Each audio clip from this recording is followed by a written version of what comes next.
Why are we here? What are we doing? We get up, get ready, and we think what we're doing. If you're at the point in your life where you're retired and you now have to go and do that 9 to 5 or grave shot grave shift work, like 10 to 7, 10 at night to 7 in the morning. Maybe you're stopped doing all that stuff, or maybe you are. That's where you are now. You're working hard and you still haven't figured out which way you want to go. You don't want to turn the TV on and look at the news, look at the headlines, and it's always the same thing. Whatever it is, it's not good. Gas prices are high. You're struggling. Food prices, nothing's changed. Everything's the same, and it's really bothering you because where is it all going? You're living out your life the way you think you should.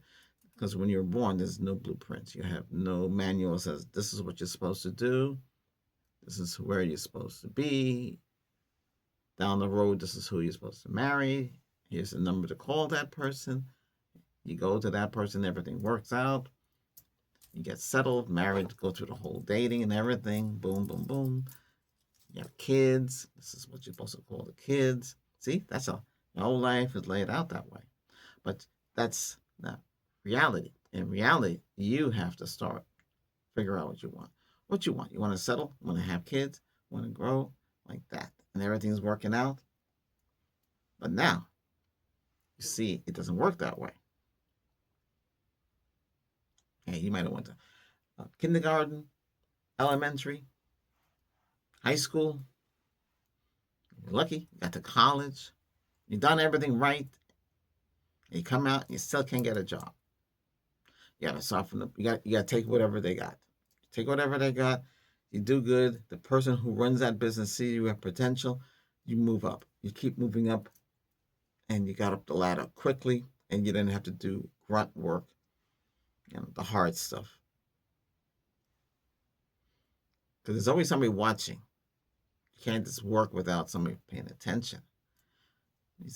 But right now, you're at a point in your life you're not satisfied. You figured you could do better than what you're doing now, and you didn't do it because you didn't want to take that chance. A lot of people you don't want to take chances. Some people take risk, and it works out for them.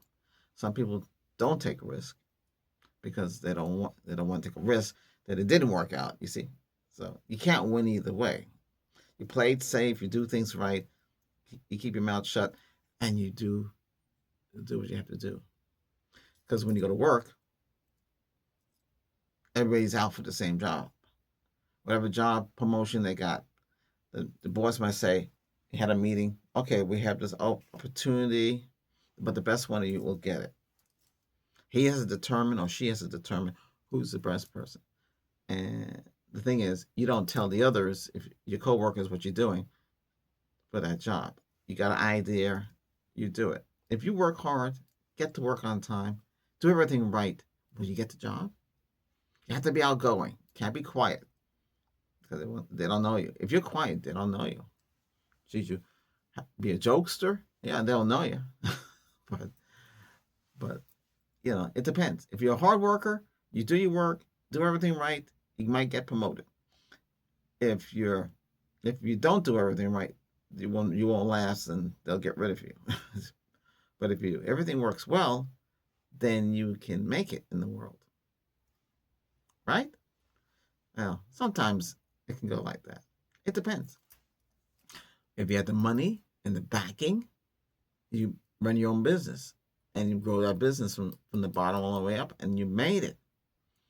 And you can leave that business to the family, one of the family members, if that's what they want to do. But we don't know what we want. We're still trying to figure out. You there might be trying to figure out, hey, I don't know what I want to do. I can do a lot of things, but nothing I do seems to work. So I keep looking, and things are going. I try to put money in the bank. I don't make anything on it. Online banking, you make more, but you're taking a risk because you don't. It's not a physical bank you can go into. It's a virtual bank, but they earn more interest. Then local banks don't earn no interest like they used to. What happened there? It's another story. But the thing is, you're trying to survive in the world today, and you're trying to make a go of it. And you're noticing things are not working the way you thought they would, and you're trying to figure out why. Each day you look in the newspaper or go online and look and see how things are. And opportunities come to you, especially if you got to go into an unemployment office. But it's better that you look on your own because you can't really rely. They only have certain jobs. They might have a job right away and you can go. A lot of jobs to an agency. An agency they'll take a cut of your pay, but they can get you work. They can get you in front of whoever it is and just go, and all they have to do is show up and the person likes you. They hire you for whatever length of time they need a temporary. You become a temporary worker, and that's how that works. You be a W-2, but the agency will pay you. So you submit your hours, and the person of that company that you're working for, they'll sign off on your pay. And then you get paid. You don't get any benefits, only if the agency offers benefits. After a certain time, you might get benefits. But you don't work for that person. You're a temporary employee. You do not work for them. Okay, you might be working there with a temporary ID and sitting and doing whatever it is, or you may be working in the back helping the mail room, or you might be, if it's a company that makes products, make products and put the products together and put it and ship it out. And you might be doing that. Whatever it is that you're doing, or you may be a programmer and you're just programming, but you don't work for the company. You work for an agency, and the agency is paying you. See how that works? So you can do that. That's money. Is that permanent? It depends how long the contract is for. It's for a year.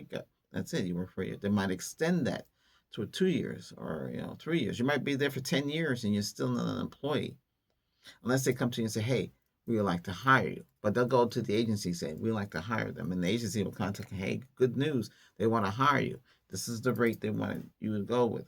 Are you acceptable with the rate?" And you think about, well, you got to think about it. You got to figure out if you can live on this kind of money, because you got bills and you have a lifestyle that you live, and your rent and everything, and expenses, and you might want a vehicle to drive in, or taking a train back and forth. You got to think about all that stuff. Does that cover everything that you need? If it covers, then you say yes, and then you go to the employee HR and they welcome you. You see, that's how it's supposed to be. But in reality, it might not work the way that is. It depends. You might work for a company for a short period of time.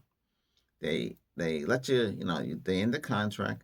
Then you get a call from the agency, "Hey, they want you to come back." You keep working back and forth, back and forth, back and forth. There'd be dead time, but the time that's dead, a lot of people want to do the contract work or temporary work because they gotta take a break in between. But you make more money than the average worker that's sitting there. Okay, sometimes you make $10, $20 more than they. You don't discuss money, not even with the person that hire you. They'll say, "Hey, what you making?" But they know already. Why would they ask you? They might not even know,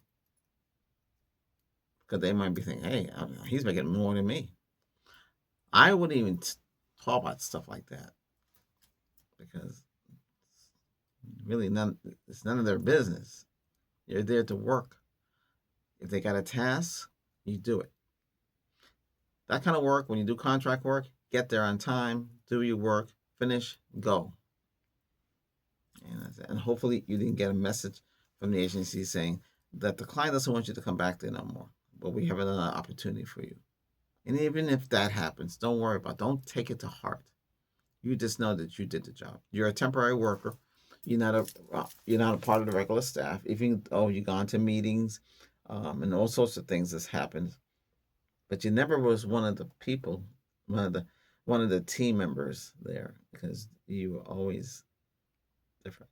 See, so this is how life is, really. No game plan. Just go out there. you choose to do contracts because it's easier to do than working a regular shift job. You make more money as a contractor. Yeah. So, but when you do contracting, you don't want to be a 1099.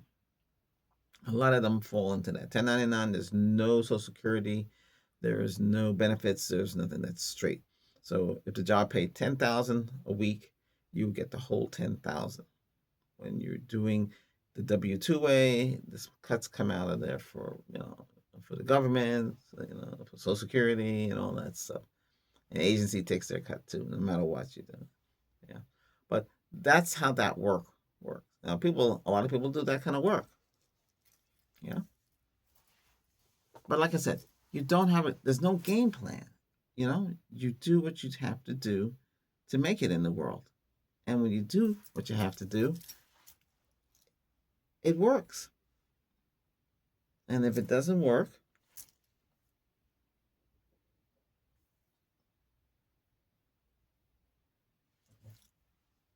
well, hey, it you tried it and it worked for you for a point. But if it didn't work, you move on and you try to find a different job. You don't have to have one agency. You can have many agencies. But you see, why are we here? We're here to work. We're here to function. We're here to make things. Whether we work for W-2, 1099, contractor, whatever we do, at least we tried something out. You get up in the morning and you go to work. No matter if it's a real job, contractor, you did it. Okay? Like, I don't know. Some people don't want to be stuck in a job too. That's why they do the work that I just mentioned. You do what you feel like you can do. And you do it because it makes you happy.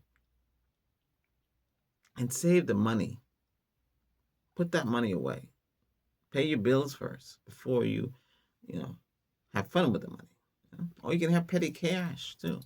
The whole thing is this: you have to work to make it,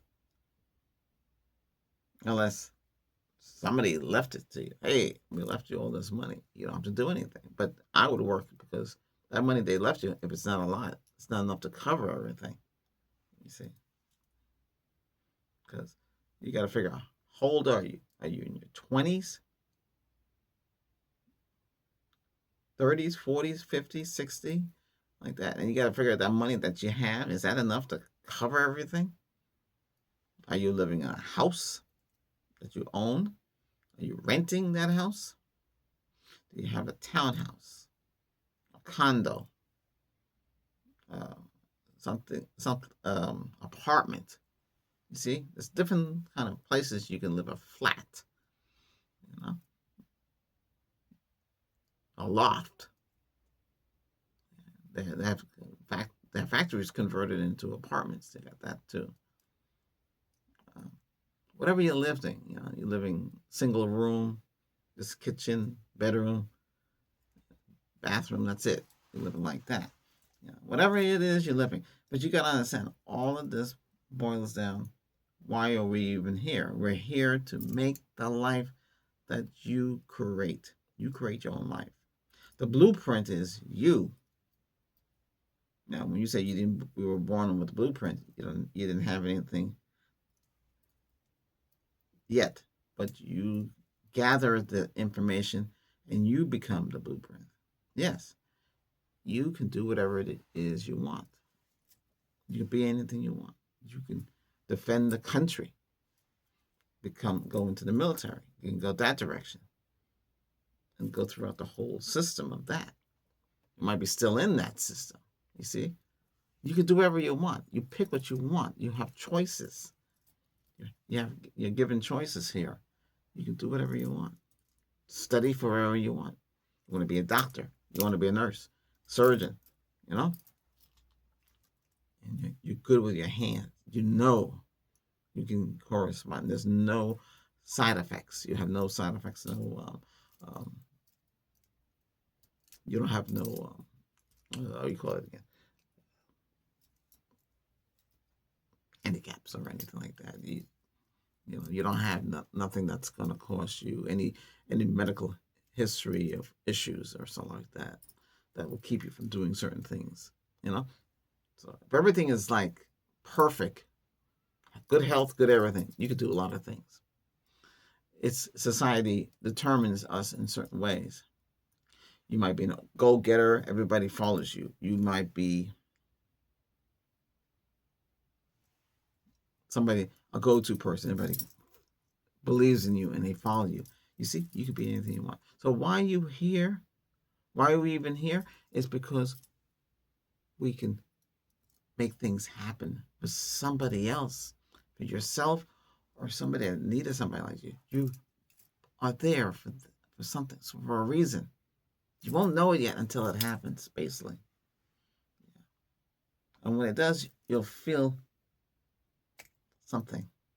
It's hard to explain. Everybody is something different. But why are we even here is the reason is now. The answer has been unfolded to you.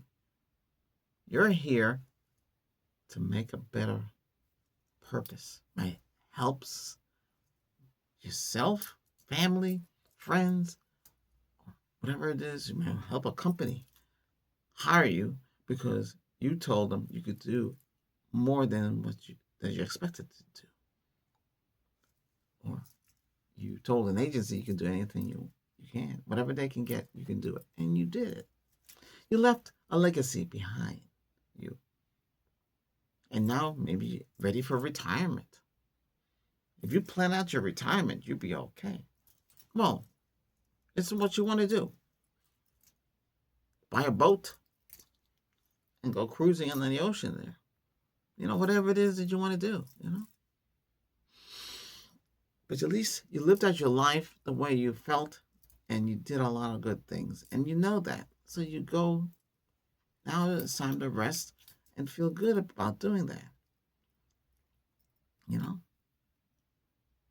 That's your life. You don't need no blueprints because you already know what you did.